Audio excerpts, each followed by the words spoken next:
So one of the questions that we want to keep pondering as we're working through this Epiphany season is,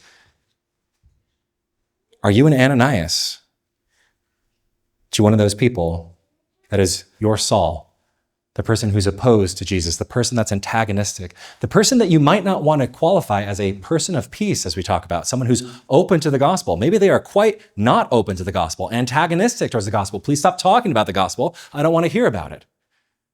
And perhaps your response is to say, well, maybe I should stop talking about it. How did Saul respond when people said, please stop talking about the gospel after he became Paul? He kept going, right? When he lists his sufferings in his second epistle to the Corinthians, shipwrecked this many times. I've received 39 lashes this many times. I've been stoned once. I had to flee from the city. I was after one of the shipwrecks, he's out at sea for more than a day.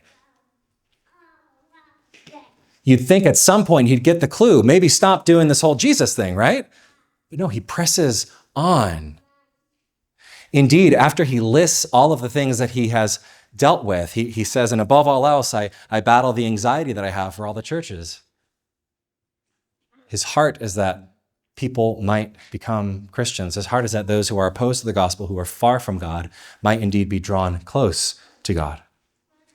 And so he goes from town to town preaching the gospel. He goes through all the 4 major regions of the Roman Empire, preaching the gospel and establishing churches there, training them in what it means to be a Christian, and then setting up leaders so that they can help lead and guide the people.